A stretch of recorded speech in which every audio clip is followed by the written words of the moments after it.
Indian Atheist Publishers presents. ഏറെ വിവാദങ്ങൾക്കും ചർച്ചകൾക്കും വഴിയൊരുക്കിയ ഒരു ഗ്രന്ഥമാണ് ജോസഫ് ഇടമറുകിന്റെ ക്രിസ്തുവും കൃഷ്ണനും ജീവിച്ചിരുന്നില്ല എന്ന കൃതി. ഇന്ത്യൻ അഥീസ്റ്റ് പബ്ലിഷേഴ്സ് ഇത് ആമുഖവും അനുബന്ധങ്ങളുമടക്കം 24 ഭാഗങ്ങൾ ഓഡിയോ ബുക്കായി പ്രസിദ്ധീകരിക്കുന്നു. ക്രിസ്തുവും കൃഷ്ണനും ജീവിച്ചിരുന്നില്ല എന്ന പുസ്തകത്തിനെതിരെയുള്ള കത്തോലിക്കാ സഭയുടെ വിമർശനങ്ങൾക്കുള്ള മറുപടിയുടെ 3-ാം ഭാഗം. പാതിരിയുടെ തന്ത്രങ്ങൾ. വലിയ പണ്ഡിതനാണെന്ന് സ്വന്തം കുഞ്ഞാടുകളെ തെറ്റിദ്ധരിപ്പിക്കുന്നതിന് ലൂക്കാ പാതിരി വളരെ പാടുപെട്ടിട്ടുണ്ട്. അവസാനത്തെ കുറിപ്പുകളിൽ വിവരിക്കുന്ന പുസ്തകങ്ങളുടെ പേരുകൾ ശ്രദ്ധിച്ചാൽ അത് മനസ്സിലാകും. ഇംഗ്ലീഷിലുള്ള പുസ്തകങ്ങൾ കഴിയുന്നതും അദ്ദേഹം ഒഴിവാക്കി. എന്നിട്ട് കനത്തിലൊരു ചോദ്യം. പുരാതന മതങ്ങളെപ്പറ്റി പ്രതിപാദിക്കുന്ന ഇടമറുകിനോട് ഞാനൊരു ചോദ്യം ചോദിച്ചുകൊള്ളട്ടെ. ഈ പുസ്തകത്തിന്റെ നോട്ടുകളിൽ പ്രതിപാദിക്കുന്ന ഗ്രന്ഥങ്ങളിൽ എത്രയെണ്ണം താങ്കൾ വായിച്ചിട്ടുണ്ട്? അവയിൽ എത്രയെണ്ണത്തിനെപ്പറ്റി കേട്ടിട്ടുണ്ട്? പ്രൈമറി സ്കൂളിലെ വാദ്യാർ കൊച്ചുകുട്ടികളോട് ചോദിക്കുന്ന ചില ചോദ്യങ്ങളെയാണ് ഇത് അനുസ്മരിപ്പിക്കുന്നത്. രാമായണം, മഹാഭാരതം, ശാകുന്തളം, മാർത്താണ്ഡവർമ്മ, ഇന്ദുലേഖ എന്നീ പുസ്തകങ്ങൾ ആരാണെഴുതിയത്? ഗ്രന്ഥകർത്താക്കളുടെ പേരുകൾ പുസ്തകങ്ങൾക്ക് നേരെ എഴുതുക എന്ന് പ്രൈമറി അധ്യാപകൻ ചോദ്യക്കടലാസിൽ എഴുതും. ഇതും പാതിരിയുടെ എക്സർസൈസിനും തമ്മിൽ എന്താണ് വ്യത്യാസം? ഞാൻ വായിച്ചിട്ടുള്ള കുറെ പുസ്തകങ്ങളുടെ പേരെഴുതിയിട്ട് ഇതൊക്കെ ലൂക്ക് വായിച്ചിട്ടുണ്ടോ എന്ന് ചോദിച്ചാൽ പലതും അദ്ദേഹം വായിച്ചിട്ടുണ്ടാവുകയില്ല. ഇവിടെ പ്രസക്തമായ കാര്യം അതല്ല, റഫറൻസ് ഗ്രന്ഥങ്ങളുടെ പേരും പേജും ഒക്കെ കൊടുക്കുന്നത് അത് പരിശോധിക്കാനുള്ള സൗകര്യത്തിനു വേണ്ടിയാണ്, അല്ലാതെ പാണ്ഡിത്യം കാണിക്കാനല്ല. പൊതുവെ അംഗീകരിച്ചിട്ടുള്ള കാര്യങ്ങൾക്ക് റഫറൻസ് പുസ്തകങ്ങൾ പറയേണ്ട ആവശ്യവുമില്ല. ഉദാഹരണത്തിന്, കേരളം ഇന്ത്യയുടെ തെക്കുപടിഞ്ഞാറെ കോണിൽ സ്ഥിതി ചെയ്യുന്ന ഒരു സംസ്ഥാനമാണ് എന്ന് ഇന്ത്യയിൽ പ്രസിദ്ധീകരിക്കുന്ന ഒരു ലേഖനത്തിൽ എഴുതിയാൽ അതിന് തെളിവായി റഫറൻസ് എഴുതേണ്ട കാര്യമില്ല. ഏതെങ്കിലും പ്രത്യേക വിഷയങ്ങളെപ്പറ്റി പറയുമ്പോൾ അതിന് പശ്ചാത്തലമായി പറയുന്നതും പ്രതിപാദ്യ വിഷയവുമായി ബന്ധപ്പെടാത്തതുമായ കാര്യങ്ങൾക്കും റഫറൻസ് ആവശ്യമില്ല. ഇതൊന്നും റിസർച്ച് മെത്തഡോളജിയെപ്പറ്റി പറയുന്ന പാതിരിക്ക് നിശ്ചയമില്ലെന്ന് തോന്നുന്നു. അടിക്കുറിപ്പുകൾ കൊടുക്കുന്നത് സ്വന്തം പാണ്ഡിത്യം പ്രകടിപ്പിക്കാനും പുസ്തകത്തിന്റെ വലിപ്പം കൂട്ടാനുമുള്ള വഴിയായിട്ടാണ് പാതിരി കാണുന്നത്. അദ്ദേഹത്തിന്റെ ചില കുറിപ്പുകൾ നോക്കിയാൽ ഇത് മനസ്സിലാകും. ക്രിസ്തുവും കൃഷ്ണനും ജീവിച്ചിരുന്നില്ല. ശ്രീ ജോസഫ് ഇടമറുക് രചിച്ച ഒരു ചെറുഗ്രന്ഥത്തിന്റെ ശീർഷകമാണിത്. പുസ്തകത്തിന്റെ പ്രസാധകർ ഡൽഹിയിലെ ഇന്ത്യൻ എത്തീസ്റ്റ് പബ്ലിഷേഴ്സ് ആകുന്നു. ലൂക്കിന്റെ പുസ്തകത്തിന്റെ ആദ്യത്തെ 3 വാക്യങ്ങളാണിവ. ഒരു കുറിപ്പും ആവശ്യമില്ലാത്ത ഒരു പൊതുപ്രസ്താവനയാണിത്. എങ്കിലും ലൂക്ക് അതിനും ഒരു കുറിപ്പ് കൊടുത്തിരിക്കുന്നു. അതിങ്ങനെയാണ്: മഹറോൻ കൽപ്പനയുടെ 27-ാം വാർഷിക ദിനത്തിൽ എന്ന് തുടങ്ങുന്ന ആമുഖം എഴുതിയിരിക്കുന്ന വ്യക്തിയുടെ പേര് സനൽ എന്നാകുന്നു. ഇദ്ദേഹം ഗ്രന്ഥകാരന്റെ ബന്ധുവാണെന്ന വസ്തുത ഇംഗ്ലീഷ് ഗ്രന്ഥത്തിൽ നിന്ന് വ്യക്തമത്രേ. അതിൽ എഡിറ്റഡ് ബൈ സനൽ ഇടമറുക് എന്ന് കാണുന്നു. ഈ കുറിപ്പിന് ഇവിടെ ഒരു പ്രസക്തിയുമില്ലെന്ന് വ്യക്തമാണല്ലോ. ഇനി ലൂക്കിന്റെ 2ാമത്തെ കുറിപ്പും ശ്രദ്ധിക്കേണ്ടതാണ്. അദ്ദേഹത്തിന്റെ പുസ്തകത്തിന്റെ 1-ാം അധ്യായത്തിൽ 2-ാം ഖണ്ഡികയുടെ ആരംഭഭാഗം ഇവിടെ ഉദ്ധരിക്കാം. കവർ 4-ാം പേജിൽ പ്രസ്തുത മലയാള ഗ്രന്ഥം വിശ്വപ്രസിദ്ധമായ ഇംഗ്ലീഷ് മൂലത്തിന്റെ വിവർത്തനമാണെന്ന് പറഞ്ഞിരിക്കുന്നു. പരിഭാഷ വായിച്ച ശേഷമാണ് ഇംഗ്ലീഷ് പുസ്തകം ഈ ഗ്രന്ഥകാരന്റെ കയ്യിൽ കിട്ടിയത്. അതും ഉടനെ വായിച്ചു. ശീർഷകം ക്രൈസ്റ്റ് ആൻഡ് കൃഷ്ണ എന്നാകുന്നു. 45 വശങ്ങളുള്ള ഈ പ്രസിദ്ധീകരണത്തെ വിശ്വപ്രസിദ്ധം എന്ന് വിശേഷിപ്പിക്കുന്നത് ദുസ്സഹമായ അതിശയോക്തിയാണ്. നോബൽ സമ്മാനം ലഭിച്ച സോൾസെനിൽസിന്റെ ദ ഗുലാബ് ആർക്കിപ്പെലഗോ ലോകപ്രസിദ്ധമായ ഒരു ഗ്രന്ഥമാകുന്നു. ഈ വാദം തെറ്റോ ശരിയോ ആകട്ടെ, ഒരു അഭിപ്രായമാണിത്. അടിക്കുറിപ്പ് കൊടുത്ത് സ്ഥാപിക്കേണ്ട ഒരു കാര്യവും ഇതിലില്ല. പക്ഷേ ഗുലാബ് ആർക്കിപ്പെലഗോ എന്നതിന് ഒരു കുറിപ്പുണ്ട്. അത് താഴെ കൊടുക്കാം. Alexander Solzhenitsyn, The Gulag Archipelago. Tranal by Thomas P. Whitney, 3 Walls, Fontana Books, London, 1974, 1976, 1978. Gulag എന്ന പദം ഗ്ലാവനോയ് ഒപ്രാവ്ലേനിയെ ലാഗറെ അഥവാ chief directorate of concentration camps എന്ന റഷ്യൻ പദാവലിയുടെ ഹ്രസ്വരൂപമാണ്. ആദ്യത്തെയും 2ാമത്തെയും വാക്കുകളുടെ 1ാമത്തെ അക്ഷരങ്ങളും 3ാമത്തെ വാക്കിന്റെ ആദ്യത്തെ ഭാഗവും കൂട്ടിച്ചേർത്ത് GU ലാഗ് ഉണ്ടാക്കിയ സംജ്ഞയത്രേ. ലൂക്കിന്റെ പുസ്തകം പേജ് 87. ഈ അടിക്കുറിപ്പിന്റെ പ്രസക്തി എന്താണെന്ന് വായനക്കാർ ചിന്തിച്ചാൽ മതി. അലക്സാണ്ടർ സോൾസെനിൽസിന്റെ പുസ്തകത്തിൽ പറയുന്നത് ആധുനിക റഷ്യയിലെ കാര്യങ്ങളാണ്. ആ പുസ്തകത്തിൽ ക്രിസ്തുവിന്റെ ചരിത്രാസ്തിത്വത്തെപ്പറ്റി ഒന്നും ചർച്ച ചെയ്യുന്നില്ല. ആ ഗ്രന്ഥം തർജ്ജമ ചെയ്തയാളിന്റെ പേര്, വിവിധ പതിപ്പുകളുടെ വിവരം, പ്രസാധകന്റെ പേര്, പുസ്തകത്തിന് ആ പേര് കൊടുത്തതിന്റെ പ്രസക്തി തുടങ്ങിയവയൊക്കെ ലൂക്കിന്റെ കുറിപ്പിലുണ്ട്. സോൾസെനിൽസിന്റെ ആ പുസ്തകത്തെപ്പറ്റി എഴുതുന്ന ഒരു പുസ്തകമാണെങ്കിൽ അതൊക്കെ ചേർക്കാം. ഇവിടെ അലക്സാണ്ടർ സോൾസെനിൽസിന്റെ പുസ്തകത്തെപ്പോലെ പ്രസിദ്ധമല്ല എന്റെ പുസ്തകമെന്ന ഒരു സാമാന്യ പ്രസ്താവനക്കാണ് അടിക്കുറിപ്പ്. ഗവേഷണത്തിന്റെ ABCD അറിയാത്ത ആളാണ് ലൂക്കാ പാതിരി എന്നിത് തെളിയിക്കുന്നു. അദ്ദേഹം തന്റെ റെഫറൻസുകളെപ്പറ്റി പറയുന്ന പൊങ്ങച്ചം ഈ പശ്ചാത്തലത്തിലാണ് കാണേണ്ടത്. ലൂക്ക് എഴുതുന്നു, ഈ പുസ്തകത്തിൽ, അതായത് ലൂക്കിന്റെ ഗ്രന്ഥത്തിൽ, ഫ്രഞ്ച്, ജർമ്മൻ തുടങ്ങിയ പാശ്ചാത്യ ഭാഷകളിലുള്ള ആധികാരിക ഗ്രന്ഥങ്ങൾ പരാമൃഷ്ടങ്ങളാകും. ഇവിടെയുമുണ്ട് ഒരു കുറിപ്പ്. അതിങ്ങനെയാണ്: ഇവയിൽ മിക്കതും എന്റെ കൈവശമുണ്ട്. മറ്റുള്ളവ യൂറോപ്പിലും അമേരിക്കയിലും പഠിച്ചുകൊണ്ടിരുന്നപ്പോൾ വായിക്കാൻ സാധിച്ചു. ലൂക്ക് തുടരുന്നു, ശാസ്ത്രീയമായ ഗ്രന്ഥരചനയിൽ റഫറൻസുകൾ അനുപേക്ഷണീയമാണ്. വീണ്ടും കുറിപ്പ്. കുറിപ്പുകൾ ഇടമറുക് ശരിയായിട്ട് നൽകുന്നില്ല. റഫറൻസിനെയും മറ്റും പ്രതിപാദിക്കുന്ന അനേകം ഗ്രന്ഥങ്ങളുണ്ട്. ചിക്കാഗോ സർവകലാശാലയുടെ a manual of style 12th edition Chicago 1969 സുപ്രസിദ്ധമാണ്. ലൂക്ക് വീണ്ടും തുടരുന്നു, വായനക്കാർക്ക് പരിചിതങ്ങളല്ലാത്ത പ്രസ്തുത ഗ്രന്ഥങ്ങളുടെ പരിഭാഷകളും നൽകുന്നതായിരിക്കും. അവ ശ്രദ്ധാപൂർവം വായിക്കണമെന്ന് അഭ്യർത്ഥിക്കുന്നു. ലൂക്കിന്റെ പുസ്തകത്തിൽ 14-ാം പേജിൽ കൊടുത്തിരിക്കുന്ന ഒരു ഖണ്ഡികയും അതിനുള്ള കുറിപ്പുകളുമാണ് മേൽ കൊടുത്തത്. വായനക്കാരുടെ മുമ്പിൽ പാണ്ഡിത്യം പ്രകടിപ്പിക്കാനുള്ള ഒരു പുരോഹിത തന്ത്രമാണ് ഈ കണ്ടതെല്ലാം. ക്രിസ്തുവിന്റെ ചരിത്രാസ്തിത്വത്തെപ്പറ്റി പഠിക്കാൻ സോൾസെനിൽസന്റെ പുസ്തകത്തെപ്പറ്റിയും അതിന്റെ വിവിധ പതിപ്പുകളെപ്പറ്റിയും അറിയണം. അടിക്കുറിപ്പുകൾ നൽകുന്ന സമ്പ്രദായത്തെപ്പറ്റി ചിക്കാഗോ സർവകലാശാല ഈ മാനുവൽ ഓഫ് സ്റ്റൈൽ എന്ന പേരിൽ ഒരു പുസ്തകം ഇറക്കിയിട്ടുള്ളത് വായിക്കണം. മാത്രമോ, ചില ജർമ്മൻ ഫ്രഞ്ച് ഗ്രന്ഥങ്ങൾ ലൂക്കാപാതിരിയുടെ ഗ്രന്ഥശേഖരത്തിലുണ്ടെന്നും അവിടെയില്ലാത്തത് അദ്ദേഹം അമേരിക്കയിലും ഇംഗ്ലണ്ടിലും പഠിച്ചപ്പോൾ വായിച്ചതാണെന്നും പാവം വായനക്കാർ മനസ്സിലാക്കിക്കൊള്ളണം. ഇത്രയും വായിച്ചു വന്നപ്പോൾ ലൂക്കിന് യഥാർത്ഥത്തിൽ എന്തെങ്കിലും ഗവേഷണ പരിചയമുണ്ടോ എന്നു എനിക്ക് സംശയം തോന്നി. സാധാരണഗതിയിൽ ഇന്ത്യയിലെ സർവകലാശാലകളിൽ MA-ക്ക് റിസർച്ച് പേപ്പർ തയ്യാറാക്കുമ്പോൾ അതിന്റെ മെത്തഡോളജി പഠിപ്പിക്കാറുണ്ട്. റെഫറൻസ് കൊടുക്കേണ്ടതെങ്ങനെയാണെന്നുള്ളതിനും അവർക്ക് ക്ലാസ് കിട്ടും. MPhilന് മെത്തഡോളജി പ്രത്യേകം പഠിപ്പിക്കുന്നുമുണ്ട്. ഇതൊന്നും ലൂക്കാപാതിരിക്ക് അറിയില്ല. 1969-ൽ ചിക്കാഗോ സർവകലാശാല പ്രസിദ്ധീകരിച്ച ഒരു പഴയ മാനുവലാണ് ഒരു ആധികാരിക മെത്തഡോളജി ഗ്രന്ഥമായി എടുത്തു പറയുന്നത്. ഇതിന്റെ അർത്ഥം ലൂക്ക് സർവകലാശാലകളിലെ ഗവേഷണ സമ്പ്രദായങ്ങളുമായി പരിചയമുള്ള ആളല്ലെന്നാണ്. അദ്ദേഹം കൊടുത്തിരിക്കുന്ന അടിക്കുറിപ്പുകൾ മുഴുവൻ പരിശോധിച്ചാൽ ഇത് കൂടുതൽ വ്യക്തമാകും. ലൂക്കിന്റെ പുസ്തകത്തിന്റെ 2-ാമത്തെ അധ്യായം ഇടമറുകിന്റെ ആത്മകഥ എന്ന ശീർഷകത്തിലുള്ളതാണ്. അതിൽ നിന്ന് 2 വാചകങ്ങൾ താഴെ കൊടുക്കാം. ബൈബിൾ പഠനത്തെപ്പറ്റി ചില സംഗതികൾ ഇവിടെ വിശദമാക്കിക്കൊള്ളട്ടെ. പുതിയ നിയമഗ്രന്ഥം ഗ്രീക്ക് ഭാഷയിലും പഴയ നിയമം ഹീബ്രു, അറമായിക്ക് എന്നീ ഭാഷകളിലുമാണ് വിരചിതമായിരിക്കുന്നത്. ലൂക്കിന്റെ പുസ്തകം പേജ് 16. ഇതിൽ 2-ാമത്തെ വാചകത്തിൽ ഗ്രീക്ക്, ഹീബ്രു, അറമായിക്ക് എന്നീ 3 പദങ്ങൾ കഴിഞ്ഞ് യഥാക്രമം 1, 2, 3 എന്ന് അക്കങ്ങൾ കൊടുക്കുകയും അതിന് കുറിപ്പുകൾ കൊടുക്കുകയും ചെയ്തിട്ടുണ്ട്. അവ 3ഉം താഴെ കൊടുക്കുന്നു. പ്രതിപാദ്യ വിഷയവും സന്ദർഭവുമായി ഈ കുറിപ്പുകൾക്കുള്ള ബന്ധം എന്താണെന്നുകൂടി വായനക്കാർ ചിന്തിച്ചു നോക്കുക. 1. ബൃഹത്തായ പല വ്യാകരണങ്ങളും നിഘണ്ടുക്കളുമുണ്ട്. Blass A Debrunner, a Greek grammar of the New Testament and other early Christian literature. Translated by Robert W. Funk, Chicago, 1967. G. Kittel G. Friedrich, Theological Dictionary of the New Testament, translated by Jeffrey W. Bromiley, 10 vols. Grand Rapids, 1964-68. 2.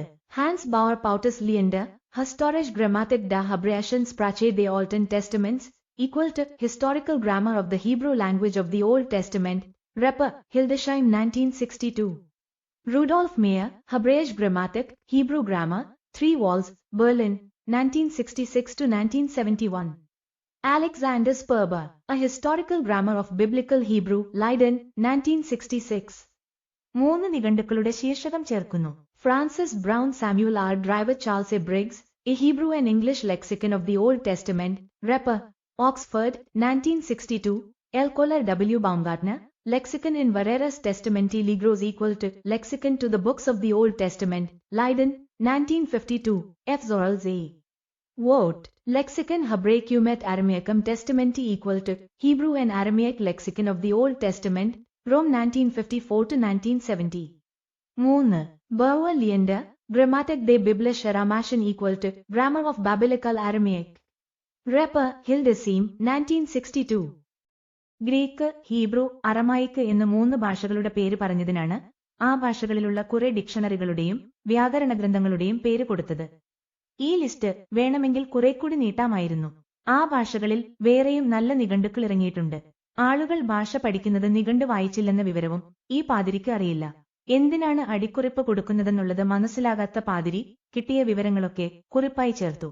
3 MA പാസ്സായ ഒരാൾ ഇതിന്റെ കൈയെഴുത്ത് പ്രതി വായിച്ചെന്ന് മുഖവരിയിൽ പറയുന്നത് ശരിയാണെങ്കിൽ ആ MA-ക്കാരൻ തലവനായിട്ടുള്ള Malayalam department ബഹുകേമമായിരിക്കും. പാതിരിയുടെ കപട ഡിഗ്രികൾ. ലൂക്ക പാതിരിക്ക് ഗവേഷണത്തിന്റെ ABCD അറിഞ്ഞുകൂടെന്നും അടിക്കുറിപ്പുകൾ എന്ന പേരിൽ എന്തെങ്കിലുമൊക്കെയാണ് കൊടുത്തിരിക്കുന്നതെന്നും കണ്ടപ്പോഴാണ് ഇദ്ദേഹത്തിന്റെ പേരിന്റെ അറ്റത്തു കണ്ട ബിരുദങ്ങൾ എന്തൊക്കെയാണെന്ന് നോക്കിയത്. അസിസിയിൽ ലേഖനമെഴുതിയപ്പോൾ ഡോക്ടർ ലൂക്ക് എന്ന് വിഷയവിവരത്തിലും ലേഖനത്തിൽ father Luke STL LSS PhD എന്നുമാണ് എഴുതിയിരുന്നത്. ഈ ഇംഗ്ലീഷ് അക്ഷരങ്ങൾ എന്തു ഡിഗ്രിയാണെന്ന് നമുക്ക് അത്ഭുതം തോന്നും. അവയുടെ മുഴുവൻ രൂപം താഴെ കൊടുക്കാം. STL സമം licentiate in Sacred theology, LSS സമം licentiate in Sacred scripture. Theology അഥവാ ദൈവവിജ്ഞാനീയത്തിലുള്ള 2 സാധാരണ ലൈസൻസുകളാണിത്. ഗവൺമെന്റ് ഇവയ്ക്ക് അംഗീകാരമൊന്നും കൊടുത്തിട്ടില്ല. പാതിരിമാർക്ക് അവരുടെ സെമിനാരി കൊടുക്കുന്ന കടലാസു ബിരുദങ്ങളാണിവ. ഇതിൽ LSS കോട്ടയത്തെ വടവാതൂർ സെമിനാരിയിൽ പഠിക്കുന്നവർക്ക് കൊടുക്കുന്നതാണ്. ഇനിയും ഇദ്ദേഹത്തിന്റെ PhD എന്താണെന്നാണ് അറിയേണ്ടത്. കൊള്ളാവുന്ന ഏതെങ്കിലും സർവകലാശാല PhD കൊടുത്തല്ലെന്നുള്ള കാര്യത്തിൽ എനിക്ക് സംശയമേ ഇല്ല. അങ്ങനെയായിരുന്നുവെങ്കിൽ അടിക്കുറിപ്പുകൾ കൊടുക്കേണ്ടതെങ്ങനെയാണെന്നും അതിന്റെ ആവശ്യമെന്താണെന്നും അറിയുമായിരുന്നു. വർഷങ്ങൾക്കു മുമ്പ് ചിക്കാഗോ സർവകലാശാല പുറത്തിറക്കിയെന്നു പറയുന്ന ഒരു റിസർച്ച് മാനുവൽ മെത്തഡോളജിയുടെ ആധികാരിക ഗ്രന്ഥമായി ഉദ്ധരിക്കുമായിരുന്നില്ല. അമേരിക്കയിൽ പല സെമിനാരികൾക്കും ഓണററി ഡോക്ടറേറ്റ് കൊടുക്കാൻ അനുവാദമുണ്ട്. കേരളത്തിലെ പല പുരോഹിതന്മാരും വെച്ചുകൊണ്ട് നടക്കുന്നത് ഇത്തരം ചുമ്മാ ഡോക്ടറേറ്റുകളാണ്. അത്തരത്തിലൊന്നായിരിക്കണം ലൂക്ക പാതിരിക്കുമുള്ളത്. അല്ലെങ്കിൽ ഏതു സർവകലാശാലയിലാണ് ഡോക്ടറേറ്റ് എടുത്തതെന്ന് അദ്ദേഹം തന്നെ വെളിപ്പെടുത്തട്ടെ. അസിസി മാസികയിൽ എഴുതിയ ഡോക്ടറേറ്റോ മറ്റു ബിരുദങ്ങളോ ഒന്നും ആ ലേഖനങ്ങൾ പുസ്തകമാക്കിയപ്പോൾ ചേർത്തിട്ടില്ല. പകരം ഫാദർ ലൂക്ക് OFM ക്യാപ്പ് എന്നാണ് പുസ്തകത്തിൽ അച്ചടിച്ചിരിക്കുന്നത്. OFM ക്യാപ്പ് എന്താണെന്നുകൂടി അറിയുമ്പോഴേ തമാശ പൂർത്തിയാവുകയുള്ളൂ. കത്തോലിക്ക മതത്തിൽ ഫ്രാൻസിസ്കൻ സഭ എന്നൊരു സഭയുണ്ട്. അതിന്റെ ഒരു ചാപ്റ്ററിൽ അംഗമാണെന്നാണ് ഡിഗ്രിയുടെ അർത്ഥം. ഇതിന് ഈ ഓർഡർ ഫ്രാറ്റം മനോറം ക്യാപ്പ്, അതായത് ഓർഡർ ഫ്രയസ് മൈനർ ചാപ്റ്റർ എന്ന് പറയും. എന്താ ഡിഗ്രി കൊള്ളാം ഇല്ലേ? മഹാസാഹിത്യകാരനാണെന്ന് പറഞ്ഞു നടന്ന ഒരു കത്തോലിക്ക പാതിരി ഇതുപോലെ പേരിന്റെ അറ്റത്ത് കുറെ ഡിഗ്രികൾ വെച്ചിരുന്നു. MRAS FRSA ലണ്ടൻ എന്നാണ് അദ്ദേഹം അച്ചടിച്ചിരുന്നത്. MRCP FRCS എന്നൊക്കെ പറയുന്നത് പോലെയുള്ള സ്ഥാനങ്ങളോ ഡിഗ്രികളോ ആണെന്ന് തോന്നും ഇത് കേട്ടാൽ. മുഴുവൻ രൂപം കേട്ടാലേ ആ പാതിരിയുടെ കള്ളി വെളിച്ചത്താവുകയുള്ളൂ. റോയൽ ഏഷ്യാറ്റിക് സൊസൈറ്റി എന്ന പേരിൽ ഒരു സംഘടനയുണ്ട്. താൽപ്പര്യമുള്ള ആർക്കും വരിസംഖ്യ കൊടുത്താൽ ആ സംഘടനയിൽ അംഗത്വമെടുക്കാം. അങ്ങനെ അംഗമാവുമ്പോൾ മെമ്പർ റോയൽ ഏഷ്യാറ്റിക് സൊസൈറ്റി എന്ന് പറയാം. അതിന്റെ ചുരുക്കമാണ് MRAS. രണ്ടാമത്തെ ഡിഗ്രിയുടെ അർത്ഥം ലണ്ടനിലെ റോയൽ സൊസൈറ്റി ഓഫ് ഏഷ്യയുടെ ഫെല്ലോ ആണെന്നാണ്. വൈക്കം മുഹമ്മദ് ബഷീറിന് കേരള സാഹിത്യ അക്കാദമി ഫെല്ലോഷിപ്പ് നൽകി. ഇക്കണക്കിന് ഫെല്ലോ കേരള സാഹിത്യ അക്കാദമി എന്നത് ചുരുക്കി FKSA എന്നൊരു ഡിഗ്രി അദ്ദേഹത്തിനും വെക്കാമായിരുന്നു. പക്ഷേ ബഷീറിന് സ്വന്തം വ്യക്തിത്വമുള്ളതുകൊണ്ട് ഇത്തരം ഡിഗ്രികളുടെ ഒന്നും ആവശ്യമില്ല. പാതിരിയുടെ മൗനം. വലിയ പാണ്ഡിത്യ പ്രകടനവും കസർത്തുമൊക്കെ കാണിച്ചിട്ടുണ്ടെങ്കിലും ലൂക്ക് ഞാൻ ഉന്നയിച്ചിരുന്ന പല വാദഗതികളും കണ്ടില്ലെന്നു നടിച്ച് മൗനം അവലംബിച്ചിട്ടുണ്ട്. അതിൽ ഒന്നാണ് ക്രിസ്തോബ്ദത്തിന്റെ കാര്യം. ക്രിസ്തു എന്നൊരാൾ ജീവിച്ചിരുന്നില്ലെങ്കിൽ എങ്ങനെ ഈ അബ്ദമുണ്ടാക്കിയെന്ന് സാധാരണക്കാർ ചോദിക്കാറുണ്ട്. അതിന് ഞാൻ വിശദമായി ഉത്തരം പറഞ്ഞിരുന്നു. അക്കാര്യത്തിൽ എതിരു പറയാൻ നിവൃത്തിയില്ലാത്തതുകൊണ്ട് പാതിരി സൗകര്യപൂർവ്വം അതങ്ങു വിസ്മരിച്ചു. ക്രിസ്തു ജീവിച്ചിരുന്നു എന്ന് പറയപ്പെടുന്ന കാലത്തിനുശേഷം 500 കൊല്ലം കഴിഞ്ഞാണ് ഒരു കത്തോലിക്ക പാതിരി ആ അബ്ദം തുടങ്ങിയത്. സംഭവിക്കാത്ത പല കാര്യങ്ങളുടെയും പേരിലുണ്ടായ മറ്റു ചില അബ്ദങ്ങളുടെ കാര്യവും ഞാൻ ചൂണ്ടിക്കാണിച്ചിരുന്നു. ക്രിസ്ത്യാനികളുടെ മതാചാരങ്ങളിൽ പലതും പുരാതന മതങ്ങളിൽ നിന്ന് പകർത്തിയതാണെന്നും ഞാൻ ചൂണ്ടിക്കാണിച്ചിരുന്നു. ഉദാഹരണത്തിന് ഈസ്റ്റർ ആഘോഷമെടുക്കുക. അത് ക്രിസ്തു ഉയർത്തെഴുന്നേറ്റത്തിന്റെ ഓർമ്മയാണെന്നാണ് പാതിരിമാർ കുഞ്ഞാടുകളെ പതിപ്പിക്കുന്നത്. പക്ഷേ ക്രിസ്തു ജീവിച്ചിരുന്നു എന്ന് പറയുന്ന കാലത്തിനു മുമ്പേ ഈസ്റ്റർ ആഘോഷിച്ചിരുന്നു. അതിനെപ്പറ്റിയും പാതിരി ഒരക്ഷരം മിണ്ടിയിട്ടില്ല. ഇങ്ങനെ സൗകര്യത്തിനു വേണ്ടി പലതും അദ്ദേഹം മറന്നിട്ടുണ്ട്. അതൊക്കെ വീണ്ടും ഞാൻ വിസ്തരിക്കുന്നില്ല. പാതിരിയുടെ ഞാണിന്മേൽക്കളി. എന്റെ വാദഗതികൾക്ക് ഒന്നും മറുപടി പറയാൻ നിവൃത്തിയില്ലാത്തതുകൊണ്ട് പാതിരി പല ഞാണിന്മേൽകളികളും നടത്തുന്നുണ്ട്. ചില ഉദാഹരണങ്ങൾ താഴെ കൊടുക്കാം. ഞാൻ നാസ്തികനായത് എങ്ങനെയാണെന്നുള്ളതിനെപ്പറ്റി ചുരുക്കി ക്രിസ്തുവും കൃഷ്ണനും ജീവിച്ചിരുന്നില്ല എന്ന പുസ്തകത്തിൽ പറഞ്ഞിരുന്നു. പക്ഷേ പാതിരി ഒരു പുതിയ കണ്ടുപിടുത്തം നടത്തിയിരിക്കുന്നു. ഇടമറുകിന്റെ പിതാവ് സുവിശേഷ പ്രസംഗകനാണെന്ന് മുൻ ലേഖനത്തിൽ ചൂണ്ടിക്കാണിക്കുകയുണ്ടായി. വായനക്കാരിൽ പലരും യുക്തിവാദിയായ കോവൂരിനെപ്പറ്റി കേട്ടിട്ടുണ്ടായിരിക്കും. അദ്ദേഹത്തിന്റെ പിതാവ് വളരെ ഭക്തനായ ഒരു പുരോഹിതനായിരുന്നു. എന്തുകൊണ്ടാണ് പുരോഹിതന്മാരുടെയും സുവിശേഷ പ്രസംഗകന്മാരുടെയും മക്കൾ നാസ്തികരായിത്തീരുന്നത്? കാരണമെന്താണെന്ന് പറയുക അത്ര എളുപ്പമല്ല. ചിലപ്പോൾ ആളുകൾ പറയുന്നത് കേട്ടിട്ടുണ്ട്, അവനെ അവന്റെ അപ്പൻ നന്നായിട്ട് അടിച്ചു വളർത്തിയതാണ്. എന്നിട്ടും അവൻ തലതെറിച്ചവനായല്ലോ. ഇത് സൂചിപ്പിക്കുന്നത് കുട്ടിയോട് പിതാവ് കർക്കശമായി പെരുമാറിയിരുന്നു എന്നാണ്. തന്നിമിത്തം അവൻ പ്രായമായപ്പോൾ തന്റേടത്തോടെ പെരുമാറാൻ തുടങ്ങി. ഒരു പക്ഷേ മകനെ ഭക്തനാക്കുവാൻ വേണ്ടി ഇടമറുകിനെ പിതാവ് ശിക്ഷിച്ചിരുന്നു എന്നുവരാം. ചെറുപ്പത്തിലെ ആ അനുഭവത്തിനെതിരായ പ്രതിഷേധമായിരിക്കാം അദ്ദേഹത്തിന്റെ നിരീശ്വരത്വം. അസീസി മാസിക, സെപ്റ്റംബർ 1981, പേജ് 262, 263. ഇത് വായിച്ചപ്പോൾ ഞാൻ ചിരിച്ചുപോയി. എന്റെ ബാല്യകാലത്തെപ്പറ്റി എന്തിനാണ് പാതിരി ഇങ്ങനെ അഭ്യൂഹം നടത്തുന്നത്? എന്റെ പിതാവ് എനിക്ക് 4 വയസ്സുള്ളപ്പോൾ മരിച്ചുപോയി. പിതാവിന്റെ സദ്ഗുണങ്ങളെപ്പറ്റി കേട്ടാണ് ഞാൻ വളർന്നത്. അദ്ദേഹത്തെപ്പോലെ ഒരു സുവിശേഷകനാകണമെന്ന് ഞാൻ ആഗ്രഹിക്കുകയും ചെയ്തു. ഒരിക്കൽ പോലും അദ്ദേഹം എന്നെ തല്ലിയിട്ടുള്ളതായി എനിക്കോർമ്മയില്ലതാനും. ഇത്തരം സാമാന്യ നിഗമനങ്ങൾ നടത്തി അതിനു കാശ് വാങ്ങുന്ന ജോത്സ്യന്മാരുടെ കൂട്ടത്തിൽ പെടുത്താൻ പറ്റിയ ആളാണ് ഈ പാതിരിയെന്ന് തോന്നുന്നു. ഏണസ്റ്റ് റെനാന്റെ ദൗഹിത്രനായ ഏണസ്റ്റ് സിക്കാരി ക്രിസ്തുമതം സ്വീകരിച്ചെന്നുള്ളതാണ് അദ്ദേഹത്തിന്റെ മറ്റൊരു കണ്ടുപിടുത്തം. വ്യക്തികൾക്ക് സ്വാതന്ത്ര്യമുണ്ട്. യുക്തിവാദികളുടെ മക്കളും മക്കളുടെ മക്കളുമൊക്കെ യുക്തിവാദികളായിക്കൊള്ളണമെന്ന് ശഠിക്കുന്നത് മതത്തിന്റെ സ്വഭാവമാണ്. ഒരാൾ ചിന്തിച്ചും പഠിച്ചുമാണ് യുക്തിവാദിയാകേണ്ടത്. അച്ഛനെ അന്ധമായി പിന്തുടരരുതെന്ന് യുക്തിവാദികൾ പറയുകയും പഠിപ്പിക്കുകയും ചെയ്യുന്നു. ആരുടെ മകൻ എന്നതല്ല പ്രശ്നം, ആ ആൾ പറയുന്നതും പ്രവർത്തിക്കുന്നതും എന്താണെന്നാണ് നോക്കേണ്ടത്. ഗാന്ധിജിയുടെ മക്കളിൽ ഒരാൾ ഇസ്ലാം മതം സ്വീകരിച്ചു. അത് ഗാന്ധിജിയുടെ കുറ്റം കൊണ്ടാണെന്ന് അറിവുള്ളവരാരും പറയില്ല. യഹോവ എന്ന പദം ഞാൻ ഉപയോഗിച്ചതിനെപ്പറ്റിയാണ് പാതിരിയുടെ മറ്റൊരു ആക്ഷേപം. കേരളത്തിൽ സുലഭമായി മലയാള ബൈബിളിൽ ഉപയോഗിച്ചിരിക്കുന്ന പദമാണിത്. അത് ശരിയല്ലെന്നും യാഹ്വേ എന്നാണ് എഴുതേണ്ടതെന്നും ആദ്യത്തെ ഉച്ചാരണം കിരാതരൂപമാണെന്നുമാണ് അദ്ദേഹത്തിന്റെ പക്ഷം. ലൂക്കിന്റെ ഗ്രന്ഥം, പേജ് 33. ഇത് വിഷയവുമായി ബന്ധമുള്ള കാര്യമല്ല. യഹോവ, യാഹ്വേ എന്നീ ഉച്ചാരണങ്ങളിൽ ഏതാണ് ശരിയെന്ന് അന്വേഷിക്കേണ്ട ആവശ്യം എന്നെ സംബന്ധിച്ചിടത്തോളമില്ല. വിഷയത്തിൽ നിന്ന് വിട്ടുള്ള ഈ ചർച്ചയും പാണ്ഡിത്യം പ്രകടിപ്പിക്കാനുള്ള ഒരുതരം ശ്രമമാണ്. യഥാർത്ഥ പണ്ഡിതന്മാർ ഇങ്ങനെ കാടുകയറുകയില്ല. ബുദ്ധമതാശയങ്ങൾ എങ്ങനെ ക്രിസ്തുമതത്തിന്റെ രൂപീകരണത്തിന് സഹായിച്ചു എന്ന് പറയുമ്പോൾ ഞാൻ ഇങ്ങനെ എഴുതി: അശോകൻ ലോകത്തിന്റെ എല്ലാ ഭാഗത്തേക്കും ബുദ്ധ മിഷണറിമാരെ അയക്കുകയുണ്ടായി. ഈജിപ്തിലും അലക്സാൻഡ്രിയയിലും പേർഷ്യയിലുമൊക്കെ അവർ ചെന്നെത്തി. ഈ പ്രസ്താവനയെ പാതിരി ചോദ്യം ചെയ്യുന്നത് നോക്കുക. അശോകൻ 5 രാജ്യങ്ങളിലേക്ക് ദൂതന്മാരെ അയച്ചു. അവിടങ്ങളിലെ രാജാക്കന്മാരുടെ പേരുകൾ അദ്ദേഹം പറയുന്നുണ്ട്. 1. സിറിയയിലെ ആന്റിയോക്കസ് രണ്ടാമനായ തിയോസ്. 2. ഈജിപ്തിലെ ടോളമി രണ്ടാമനായ ഫിലാഡൽഫസ്. 3. സൈറിനിലെ മാഗസ്. 4. മാസിഡോണിയയിലെ ആന്റിഗോനസ് ഗോറീനസ്. 5. അലക്സാണ്ടർ, ഒന്നുകിൽ എബിരസിലെ രാജാവ് അല്ലെങ്കിൽ കൊരിന്തിലെ രാജാവ്. ഇവിടെ പറഞ്ഞ വസ്തുത വിപുലീകരിച്ചുകൊണ്ട് ലോകത്തിന്റെ എല്ലാ ഭാഗത്തേക്കും അശോകൻ മിഷണറിമാരെ അയച്ചെന്ന് ഇടമറുക് പറയുന്നു. ലോകത്തിന്റെ എല്ലാ ഭാഗവും എന്ന് പറയുമ്പോൾ അന്ന് അറിയപ്പെട്ടിരുന്ന ലോകത്തിന്റെ പ്രധാന ഭാഗങ്ങൾ എന്നാണ് ഞാൻ ഉദ്ദേശിക്കുന്നത്. അമേരിക്ക, ആസ്ട്രേലിയ തുടങ്ങിയ ഭൂഖണ്ഡങ്ങളെപ്പറ്റി അന്ന് ഏഷ്യയിലും യൂറോപ്പിലും ആർക്കും അറിവുണ്ടായിരുന്നില്ല. ദൈവാത്മാവിനാൽ പ്രചോദനം കിട്ടിയവർ എഴുതിയതാണെന്ന് പറയുന്ന ബൈബിളിലും ആ ഭൂഖണ്ഡങ്ങളെപ്പറ്റി ഒരക്ഷരവുമില്ലെന്നുകൂടി ഓർക്കണം. ഇവിടെ ഇതൊന്നുമല്ല പ്രധാന കാര്യം. മധ്യപൗരസ്ത്യ ദേശത്ത് ബുദ്ധമത മിഷണറിമാർ എത്തിയോ എന്നുള്ളതാണ്. മുകളിൽ ഉദ്ധരിച്ച ലൂക്കിന്റെ വാചകങ്ങൾ തന്നെ നോക്കുക. സിറിയ, ഈജിപ്ത്, മാസിഡോണിയ അതായത് ഗ്രീസ്, കൊരിന്ത് അതായത് ടർക്കി എന്നീ സ്ഥലങ്ങളിലേക്ക് അശോകൻ മിഷണറിമാരെ അയച്ചെന്ന് അദ്ദേഹം തന്നെ സമ്മതിക്കുന്നു. ഈജിപ്തിന്റെ തലസ്ഥാനം അന്ന് അലക്സാൻഡ്രിയ ആയിരുന്നു. രാജാവായ ടോളമി താമസിച്ചിരുന്നതും അവിടെയാണ്. ക്രിസ്തു ജനിച്ചു എന്നു പറയുന്ന കാലത്തിന് 250 വർഷം മുമ്പാണ് ഈ ബുദ്ധമത മിഷണറിമാർ മേൽപ്പറഞ്ഞ സ്ഥലങ്ങളിൽ എത്തുന്നത്.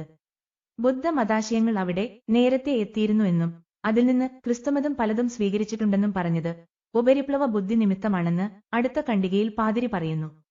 പ്രസിദ്ധ ചരിത്രകാരിയായ റോമീല താപ്പർ എഴുതിയതും പെൻഗ്വിൻ ബുക്സ് പ്രസിദ്ധീകരിച്ചിട്ടുള്ളതുമായ ഇന്ത്യ ചരിത്രത്തിൽ നിന്ന് ഒരു ഭാഗം ഇവിടെ ഉദ്ധരിക്കാം. ക്രിസ്തുവിന്റെ ജീവിതത്തിലെ ചില ഭാഗങ്ങൾ അത്ഭുതകരമായ ജനനവും പിശാചിന്റെ പ്രലോഭനവും ബുദ്ധന്റെ ജീവിതത്തോട് ബന്ധപ്പെട്ട ഐതിഹ്യങ്ങളിലെ സംഭവങ്ങളോട് സാധർമ്യമുള്ളതാണ്.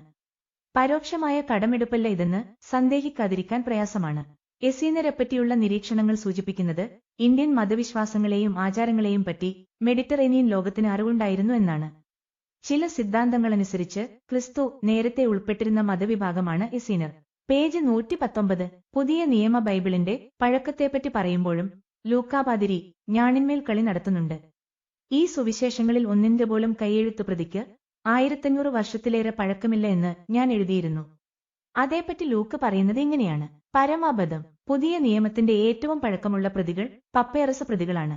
ഏറ്റവും പഴക്കം കൂടിയ പകർപ്പ് P52 അത്രേ. AD 125 വിരചിതമായ ഈ പപ്പയറസ് ലിഖിതം 4-ാം സുവിശേഷത്തിലെ ചില വചനങ്ങൾ ഉദ്ധരിക്കുന്നു. ഇത് വായിക്കുന്ന സാധാരണക്കാർക്ക് തോന്നാവുന്നത് CE 125 മുമ്പ് 4-ാമത്തെ സുവിശേഷം എഴുതപ്പെട്ടു എന്നാണല്ലോ. പപ്പേറസ് ലിഖിതമെന്നത് 4-ാമത്തെ സുവിശേഷത്തിന്റെ കൈയെഴുത്തു പ്രതിയാണെന്നും തെറ്റിദ്ധരിക്കാം. CE 125 ഒരു പപ്പേറസ് ലിഖിതത്തിലുള്ള ചില വചനങ്ങൾ യോഹന്നാന്റെ സുവിശേഷത്തിൽ കാണാമെന്നു മാത്രമാണ് ഇതിനർത്ഥം. എസീനരുടെയും മറ്റും പുസ്തകങ്ങളിൽ നിന്ന് പലതും പിൽക്കാലത്ത് ക്രിസ്ത്യാനികൾ പകർത്തിയിട്ടുണ്ട്. ബുദ്ധമതത്തിൽ നിന്നും അവർ പലതും കോപ്പിയടിച്ചു. അക്കൂട്ടത്തിൽപ്പെട്ട ചില വാക്യങ്ങളുടെ കാര്യമാണിത്. ഇതൊന്നും സുവിശേഷങ്ങളുടെ കൈയെഴുത്തു കോപ്പികളല്ല. വായനക്കാരെ ഇങ്ങനെ തെറ്റിദ്ധരിപ്പിച്ച ശേഷം അദ്ദേഹം എഴുതുന്നു. 4-ാം ശതകത്തോടെ പുതിയ നിയമത്തിന്റെയും പഴയ നിയമത്തിന്റെയും കോഡീസസ് പ്രചാരത്തിൽ വന്നു. എന്താണ് ഈ കോഡീസസ്? സാധാരണ വായനക്കാരെ തെറ്റിദ്ധരിപ്പിക്കാനുള്ള മറ്റൊരു അടവാണിത്. കോഡീസസ് എന്ന പദത്തിന്റെ അർത്ഥം യാതൊരു വിവേചനവുമില്ലാതെ പാതിരി വാരിവലിച്ച് എഴുതിയിരിക്കുന്ന കുറിപ്പുകൾക്കകത്ത് 98-ാം പേജിൽ കൊടുത്തിരിക്കുന്നു. കോഡീസസ് പുസ്തകരൂപത്തിലുള്ള കൈയെഴുത്തു പ്രതികളത്രേ. 48-ാം പേജിൽ കോഡീസസ് എന്ന പദത്തിനു പകരം കൈയെഴുത്തു പ്രതി എന്ന് ഉപയോഗിച്ചാൽ തൊട്ടുമുമ്പ് പപ്പേറസ് ലിഖിതം എന്ന് പറഞ്ഞത് കൈയെഴുത്തു പ്രതിയുടെ കാര്യമല്ലെന്ന് ആളുകൾ ധരിക്കും. ബൈബിളിന്റെ കൈയെഴുത്തു പ്രതികളെപ്പറ്റി ലൂക്ക് തുടരുന്നു. ലണ്ടനിലെ കോഡെക്സ് സിനായത്തിക്കൂസ്, വത്തിക്കാനിലെ കോഡെക്സ് വത്തിക്കാനൂസ് എന്ന 2 പകർപ്പുകൾ 4-ാം ശതാബ്ദത്തിൽ എഴുതപ്പെട്ടതത്രേ. ലൂക്കയുടെ പുസ്തകം പേജ് 48-49. ബൈബിളിന്റെ ഏറ്റവും പഴക്കമുള്ള കൈയെഴുത്തു പ്രതികളുടെ കാര്യമാണ് ലൂക്ക് പറയുന്നത്. അദ്ദേഹത്തിന്റെ കണക്കനുസരിച്ച് തന്നെ അവയ്ക്ക് 1600 വർഷത്തെ പഴക്കമേയുള്ളൂ. 1981 നിന്ന് 4 ശതാബ്ദം കുറച്ചാൽ 1581 എന്നുവരും. 1581 നടന്നുവെന്ന് പറയുന്ന ഒരു കാര്യത്തിന് 1981 കൈയെഴുത്തുപ്രതി സ്വീകാര്യമാവുമോ എന്ന് ആലോചിക്കുന്നതിന് സാമാന്യ ബുദ്ധി മതി. 400 വർഷങ്ങൾക്കു ശേഷം കൈയെഴുത്തുപ്രതി എന്ന റോമൻ കത്തോലിക്ക പണ്ഡിതന്മാരുടെ അഭിപ്രായത്തെ പലരും എതിർക്കുന്നുണ്ട്. ക്രിസ്തു ജീവിച്ചിരുന്നു എന്ന് പറയുന്ന കാലത്ത് രചിക്കപ്പെട്ട സുവിശേഷങ്ങളൊന്നുമില്ലെന്ന് പരോക്ഷമായെങ്കിലും പാതിരി ഇവിടെ സമ്മതിച്ചു കണ്ടതിൽ സന്തോഷമുണ്ട്. യേശുവിന്റെ മൊഴികളും ചെയ്തികളും എന്ന നിലയിൽ വിരചിതങ്ങളായ സുവിശേഷങ്ങളെ ജീവചരിത്രം എന്ന് ഞാൻ പറഞ്ഞുവെന്നും ആധുനിക ജീവചരിത്രങ്ങളുമായി അതിനു സാമ്യമില്ലെന്നുമാണ് പാതിരിയുടെ മറ്റൊരു ആരോപണം. ലക്ഷണമൊത്ത ജീവചരിത്രങ്ങളാണ് സുവിശേഷങ്ങൾ എന്ന് ഞാൻ പറഞ്ഞില്ല. യേശുക്രിസ്തു എന്നൊരാൾ ജീവിച്ചിരുന്നെങ്കിൽ ആ ആളിന്റെ ജീവിതത്തെയും ഉപദേശങ്ങളെയും പറ്റി വിവരിക്കുന്ന ആ കൃതികളിൽ ജീവചരിത്രാംശമുണ്ടെന്ന് പറയാമായിരുന്നു. ജീവിച്ചിരിക്കാത്ത ഒരാളെപ്പറ്റി എഴുതിയ കെട്ടുകഥകളെപ്പറ്റി ജീവചരിത്രം എന്ന് ഞാൻ പ്രയോഗിച്ചത് തെറ്റാണ്. ലൂക്ക് ഈ തെറ്റ് ചൂണ്ടിക്കാണിച്ചതിന് എനിക്ക് നന്ദിയുണ്ട്. സുവിശേഷങ്ങളെ യേശു എന്ന കൽപ്പിത പുരുഷനെപ്പറ്റിയുള്ള കെട്ടുകഥയെന്നോ പുരാണകഥയെന്നോ മുത്തശ്ശിക്കഥയെന്നോ ആയിരുന്നു വിശേഷിപ്പിക്കേണ്ടിയിരുന്നത്. ഒരുപക്ഷെ വടക്കേ ഇന്ത്യയിൽ എവിടെയെങ്കിലും ജീവിച്ചിരുന്ന ഒരു ഗോത്രരാജാവിന്റെ ജീവിതത്തിന് പൊടിപ്പും തൊങ്ങലും വെച്ച് എഴുതപ്പെട്ട ഒരു കാവ്യമാണ് മഹാഭാരതം എന്ന് ഞാൻ ഉദ്ദേശിച്ചത് ശ്രീകൃഷ്ണനെയാണെന്ന് അതിന് തൊട്ടുമുമ്പുള്ള ഭാഗം വായിച്ചാൽ അറിയാം. കൃഷ്ണസങ്കല്പം രൂപം കൊണ്ടതെങ്ങനെയെന്ന് വിവരിക്കുകയായിരുന്നു ഞാൻ. അതിനും പാതിരിയുടെ ഒരു മറുപടിയുണ്ട്. ഗോത്രവർഗ രാജാവിന്റെ കഥയല്ല മഹാഭാരതം, 2 ഗോത്രങ്ങൾ തമ്മിൽ നടന്ന യുദ്ധത്തിന്റെ കഥയത്രേ. എന്താണ് ഈ വിമർശനത്തിന്റെ അർത്ഥം? 2 ഗോത്രക്കാർ മാത്രമല്ല, നിരവധി ഗോത്രക്കാർ യുദ്ധത്തിൽ പങ്കെടുത്തെന്ന് ഭാരതത്തിൽ പറയുന്നു. മനുഷ്യന്റെ മനസ്സിൽ നടക്കുന്ന ആന്തരിക സംഘട്ടനത്തിന്റെ പ്രതിരൂപാത്മകമായ കഥയാണതെന്ന് ഗാന്ധി പറഞ്ഞിട്ടുണ്ട്. അതൊന്നും ഈ പുസ്തകത്തിൽ ചർച്ച ചെയ്യേണ്ട വിഷയമല്ല. ഇടമറുകിനെ എങ്ങനെയെങ്കിലും സംഹരിക്കണമെന്ന മട്ടിൽ കലിതുള്ളി നിൽക്കുകയാണ് ലൂക്ക പാതിരി. അതുകൊണ്ടാണ് അദ്ദേഹം ഇടയ്ക്കിടെ വേലി ചാടുന്നത്. ഞാൻ വായിച്ചിട്ടുള്ള പുസ്തകങ്ങൾ ഒന്നും പ്രാമാണികങ്ങളല്ലെന്നും അതിലധികവും ലണ്ടനിലെ റാഷണലിസ്റ്റ് പ്രസ് അസോസിയേഷന്റേതായിരിക്കണമെന്നും പാതിരി പറഞ്ഞിട്ടുണ്ട്. അദ്ദേഹത്തിന് ഇടയ്ക്ക് കിട്ടിയ വെളിപാടായിരിക്കാം ഇത്. കേരളത്തിലെ ഏതോ ഗ്രാമത്തിലാണ് ഞാൻ താമസിക്കുന്നതെന്നും അവിടെ ആധുനിക ഗ്രന്ഥങ്ങളോ ഒന്നും കിട്ടാൻ സാധ്യമല്ലാത്തതുകൊണ്ട് പല പുസ്തകങ്ങളും ഞാൻ കണ്ടിരിക്കുകയില്ലെന്നുമാണ് ഈ ആശ്രമ മണ്ഡൂകത്തിന്റെ വിചാരം. അദ്ദേഹം ജോൺ അല്ലെഗ്രോയുടെ വിശുദ്ധ കൂണും കുരിശും അഥവാ the Sacred mushroom and the cross എന്ന പുസ്തകം വായിക്കാൻ എന്നോട് ശുപാർശ ചെയ്തിട്ടുണ്ട്. ഞാൻ അതേപ്പറ്റി കേട്ടിട്ടില്ലെന്ന വിചാരത്തോടെയാണ് അദ്ദേഹം ഇങ്ങനെ ഉപദേശിച്ചത്. അല്ലെഗ്രോയുടെ ഈ പുസ്തകം മാത്രമല്ല, അദ്ദേഹത്തിന്റെ മറ്റു പല പുസ്തകങ്ങളും ഞാൻ വായിച്ചിട്ടുണ്ട്. അവയിൽ ചിലത് എന്റെ ലൈബ്രറിയിൽ ഉണ്ട് താനും. ഞാൻ വായിച്ചിട്ടുള്ള പുസ്തകങ്ങളുടെ കാറ്റലോഗ് കൊടുക്കുകയായിരുന്നില്ല എന്റെ ഉദ്ദേശം. പാതിരിയെപ്പോലെ പണ്ഡിതവേഷം കെട്ടേണ്ട കാര്യം എനിക്കില്ല. പാതിരിയുടെ ഞാണിന്മേൽക്കളിയുടെ മറ്റൊരു ഉദാഹരണം കൂടി കാണിക്കാം. അദ്ദേഹം എഴുതുന്നു, ഇടമറുകിന്റെ ലോജിക്കിന്റെ സ്വഭാവം വ്യക്തമാക്കുന്ന ഒരു പ്രസ്താവം കൂടി ഇവിടെ ഉദ്ധരിക്കാം. 2000 വർഷം മുമ്പ് നസ്രേത്ത് എന്നൊരു സ്ഥലം പാലസ്തീനിൽ ഉണ്ടായിരുന്നില്ല. പഴയ നിയമത്തിലും ഒരിടത്തും ഈ ഗ്രാമത്തെപ്പറ്റി പറഞ്ഞിട്ടില്ല. പഴയ നിയമത്തിലും യഹൂദ ചരിത്രകാരനായ ജോസിഫസിന്റെ ഗ്രന്ഥങ്ങളിലും യഹൂദ പാരമ്പര്യങ്ങളുടെ ക്രോഡീകരണമായ താൽമൂദിലും നസ്രേത്ത് എന്ന പേര് കാണുന്നില്ല. വാസ്തവം തന്നെ ഹീബ്രു മതഗ്രന്ഥത്തിൽ പറഞ്ഞിട്ടില്ലാത്ത പല സ്ഥലങ്ങളുടെയും പേരുകൾ പുതിയ നിയമത്തിൽ പറഞ്ഞിട്ടുണ്ട്. ഈ പേരുകളൊന്നും ഹീബ്രു ബൈബിളിലില്ല എന്ന വസ്തുതയെ ആസ്പദമാക്കി ഈ സ്ഥലങ്ങൾ ഇല്ലായിരുന്നു എന്ന് വാദിക്കുന്നത് ഋഗ്വേദത്തിൽ ഇന്ത്യയിലെ പല സ്ഥലങ്ങളുടെയും പേരുകൾ പറഞ്ഞിട്ടില്ലാത്തതുകൊണ്ട് ആ സ്ഥലങ്ങൾ ഇല്ലാത്തവയാണെന്ന് വാദിക്കുന്നതുപോലെയാണ്. ലൂക്കിന്റെ പുസ്തകം പേജ് 74. സന്ദർഭത്തിൽ നിന്ന് വാചകങ്ങൾ അടർത്തിയെടുത്ത് മാറ്റിക്കൊണ്ട് കസർത്ത് നടത്തുകയാണിവിടെ പാതിരി ചെയ്യുന്നത്. നസ്രീനുകൾ, നസറോയനുകൾ എന്നൊക്കെ അറിയപ്പെട്ടിരുന്ന ഒരു കൂട്ടർ മധ്യപൗരസ്ത്യ ദേശത്തുണ്ടായിരുന്നുവെന്നും യേശുവിന്റെ കഥ നസറോയനുകളുമായി ബന്ധപ്പെട്ടതാണെന്നും ഞാൻ പറഞ്ഞിരുന്നു. അതേ തുടർന്ന് ഞാൻ എഴുതി, നസറേത്തിലാണ് യേശു ജനിച്ചതെന്ന് പിന്നീടുണ്ടാക്കിയ കഥയാണ്. 2000 വർഷം മുമ്പ് നസറേത്ത് എന്നൊരു സ്ഥലം പാലസ്തീനിൽ ഉണ്ടായിരുന്നില്ല. പഴയ നിയമത്തിൽ ഒരിടത്തും ഈ ഗ്രാമത്തെപ്പറ്റി പറഞ്ഞിട്ടില്ല. പഴയ നിയമത്തിൽ പറഞ്ഞിട്ടില്ല എന്ന് ഞാൻ എടുത്തു പറയാൻ ഒരു പ്രത്യേക കാരണമുണ്ട്. പുതിയ നിയമ ബൈബിളിലെ മത്തായിയുടെ സുവിശേഷത്തിൽ അവൻ നസറായൻ എന്ന് വിളിക്കപ്പെടുമെന്ന് പ്രവാചകന്മാർ മുഖാന്തരം അരുളി ചെയ്തത് നിവൃത്തിയാവാൻ തക്കവണ്ണം നസറേത്ത് എന്ന ഗ്രാമത്തിൽ ചെന്ന് പാർത്തു എന്ന് മത്തായി 2:23 പറയുന്നു. പഴയ നിയമ ബൈബിളിലെ ഒരു പ്രവചനങ്ങളിലും നസറേത്തിനെയോ നസറായക്കാരനെയോ പറ്റി പറഞ്ഞിട്ടില്ല. ആദ്യ ശതകങ്ങളിലെ രേഖകളിൽ ഈ സ്ഥലപ്പേരില്ലെന്നു ലൂക്കും പറയുന്നു. നസറോയനുകളുമായി ബന്ധപ്പെട്ട കഥയെ മറ്റൊന്നാക്കി മാറ്റാൻ വേണ്ടിയാണ് സുവിശേഷകൻ പ്രവാചകന്മാർ അരുളി ചെയ്തു എന്ന് എഴുതിയതെന്നാണ് ഞാൻ പറഞ്ഞത്.